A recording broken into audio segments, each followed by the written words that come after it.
আসসালামু আলাইকুম। Quick team একাডেমিতে সকলকে স্বাগত জানাচ্ছি। আজকের টিউটোরিয়ালে আমরা দেখাবো ক্লিপিং পাথ কমপ্লেক্স।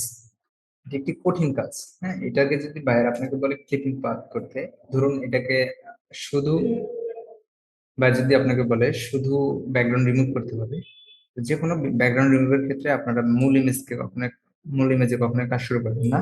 এটাকে অবশ্যই কপি করে নেবেন। হ্যাঁ, কপি করার জন্য প্রসেস আপনারা জানেন, অথবা কন্ট্রোল জে দিলেও কপি হয়ে যাবে। মাঝখানে একটা লেয়ার নেবেন, নতুন লেয়ার অথবা অ্যাডজাস্টমেন্ট লেয়ার থেকে সলিড কালার এখান থেকে একটা যে কোনো একটা কালার নিয়ে নেবেন।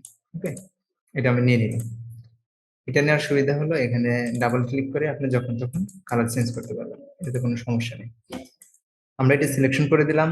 আহ, উপরে যে কপি লেয়ারটি নিচ্ছি এটি সিলেকশন করলাম। এটি সিলেকশন থাকা অবস্থায় ধরুন শুধু ব্যাকগ্রাউন্ড রিমুভ করতে বলবো, তো আপনারা এটা অনেক পদ্ধতিতে করতে পারবেন। তো আমি এখানে সিলেকশন টুল একটা যে কোনো একটা সিলেকশন টুলে সিলেক্ট করার সাথে সাথে এখানে দেখেন সিলেক্ট এন্ড মাস্ক লেখা আসবে। আমরা সিলেক্ট এন্ড মাস্ক করলাম। সিলেক্ট এন্ড মাস্ক করার পর দাঁড়ান, একটু সমস্যা হয়েছে মেবি।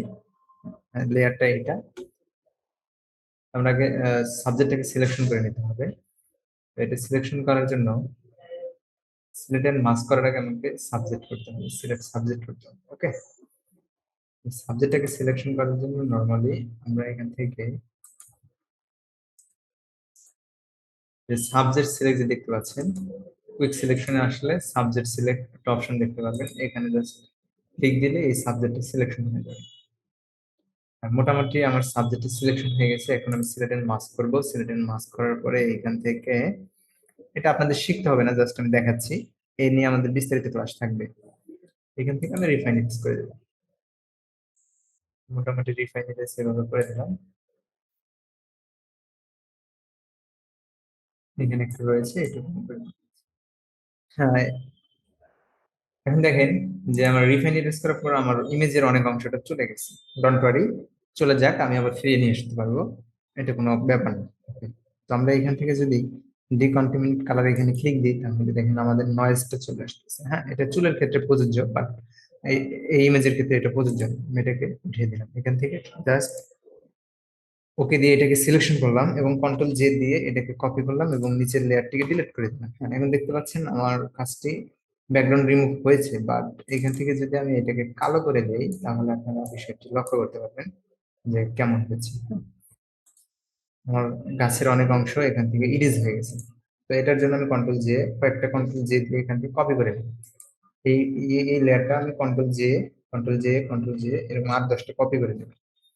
কপি করে নিলে এই আপনার যে ইয়াটা হয়েছে, ইরেজিস্টটা হয়েছে, এটা ফিল হয়ে যাবে। ফিল হওয়ার পর এই সবগুলোকে ধরে কন্ট্রোল ই দিয়ে মার্জ করে দেবেন, একটা লেয়ার করে দিলাম সবগুলো। এখন যদি আমি ব্ল্যাক কালার এখানে ওপেন করি, আপনারা দেখতে পাচ্ছেন যে এটার কি অবস্থা। ওকে, তো এটা সলিউশনের জন্য আমি এখানে কন্ট্রোল ধরে কন্ট্রোল ধরে এখানে ক্লিক দিলে এটা সিলেকশন হবে। তারপর আমি চলে যাবো সিলেক্ট থেকে চলে যাবো ইনভার্স। ইনভার্স করলে এন্ড ব্যাক স্পেসে ক্লিক দিলে এবং কন্ট্রোল ডি সিলেক্ট দিলে এটা সিলেকশন থেকে ওগুলো উঠে গেল। তো মোটামুটি এখন যদি হোয়াইট কিংবা এই কাছাকাছি একটা কালার দেন, মানে ব্যাকগ্রাউন্ড রিমুভের ক্ষেত্রে এটা যথেষ্ট হয়েছে।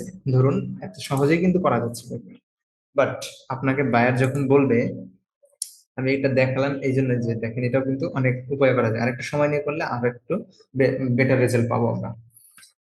তো আমি এটা বোঝানোর জন্য যে এটা অনেক ভাবে করা যায়, বাট বায়ার যখন আপনাকে ক্লিপিং পাথ করে করতে বলবে, তখন কিন্তু অবশ্যই আপনাকে ক্লিপিং পাথের প্রুফ দেখাতে হবে। ক্লিপিং পাথ অর্থাৎ যে আপনি একবার নিখুঁত ভাবে করতে হবে।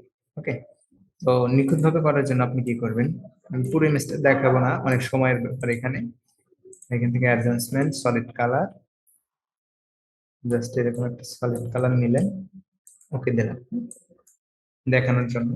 ধরুন আমি নিচের অংশটুকু করে দেখি, এই প্রত্যেকটা সেকশন আপনাকে পাস করতে হবে। পেন টুলে যাবেন, যাওয়ার পরে এইভাবে ধরুন প্রত্যেকটা সেকশন আপনাকে কি করতে হবে, পাত করতে হবে। দেন আপনাকে এই ব্যাকগ্রাউন্ড থেকে এটাকে ডিলিট করতে হবে। শ্যাডোর ব্যাপার আমরা এখন দেখবো না, শ্যাডো গুলো আমরা পরে দেখবো। জাস্ট ধরুন এটুকু আপনি সিলেকশন আন্ডারে আনবেন।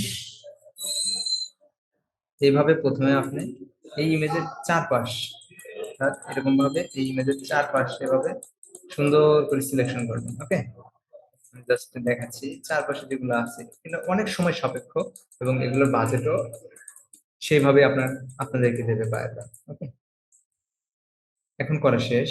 এই চারপাশে করার পরে আপনি যাবেন হলে এই মাঝখানে, এই যে মাঝখানে যতটুকু আছে এইভাবে এইভাবে আপনাকে কাজ করতে হবে, হ্যাঁ? তারপরে এটা গেল, তারপরে এটা গেল, এখানে আমরা মিলিয়ে দিই। এরপর আপনাকে এইটুকু অংশ সুন্দর করে মিলিয়ে পাত করতে হবে। আমি কিন্তু আপনাকে জাস্ট বোঝাচ্ছি, হ্যাঁ? পরে আবার এইটা, এই গ্যাপটা এইভাবে পাত করতে হবে। প্রত্যেকটা গ্যাপ এই যে অল্প হচ্ছে এইভাবে জুম ইন করে, তারপরে জুম ইন করে আস্তে করে একদম 100% ক্লিপিং কাট করতে হবে। আমি বলেছি যে অনেক সময় সাপেক্ষ, আপনাদেরকে ভাইয়ের সেই অনুযায়ী এগুলো ইয়া দেবে, বাজেট দেবে, হ্যাঁ? এগুলোর বাজেটও অনেক হাই দেয়, $10, $15, $20 এবং $50 পর্যন্ত এগুলোর বাজেট হয়ে থাকে। তো যাই হোক, সেটা আমাদের কথা নয়, আমাদের হলো মূল কথা হলো কাজ শিখতে হবে। আশা করি আপনারা বিষয়টি বুঝতে পেরেছেন। এইভাবে চারপাশ দিয়ে করার পর প্রত্যেকটা জায়গা, যে জায়গাটুকু আপনার ভিতরে অংশটুকু, এটাকে মাল্টিপাত বলে, এইভাবে আপনাকে সিলেকশন করতে হবে। এবং সবগুলো সিলেকশন করার পর এখানে পাতে দেখবেন যে সবগুলো সিলেকশন আছে, আপনি এখান থেকে পাত সেভ করে নেবেন। বাইরে যদি পাত চাই অবশ্যই পাত সেভ করে দেবেন। ওকে, সেভ করে দেওয়ার পরে এখান থেকে যদি কন্ট্রোল ইন্টার প্রেস করেন তাহলে সবগুলো সিলেকশন হলো। এখন কি আপনার যেহেতু সাবজেক্ট সিলেকশন আছে আমার এখান থেকে, আমি যদি এখান থেকে কন্ট্রোল জে দেই, দেখেন যতটুকু আমি সিলেকশন নিয়েছি ততটুকু এখান থেকে এসেছে, বাইরে এখান থেকে একটু আসে। হ্যাঁ, অথবা আপনি মার্কস বাটনে ক্লিক করতে পারেন। মার্কস বাটনে ক্লিক করলেও আপনার বেটার রেজাল্ট পাবেন। আশা করি এই ইমেজগুলো আপনারা কমপ্লিট করবেন। আর পেন টুল জাতীয় যে কোনো সমস্যা আমাদের ভিডিওর কমেন্ট বক্সে কমেন্টের মাধ্যমে আমাদেরকে জানাবেন, আমরা আপনাদের সমস্যার সমাধান করার চেষ্টা করবো ইনশাআল্লাহ। বাদকে ডিলিট করে দিচ্ছি। তো আশা করি আপনারা বুঝতে পেরেছেন বিষয়গুলো।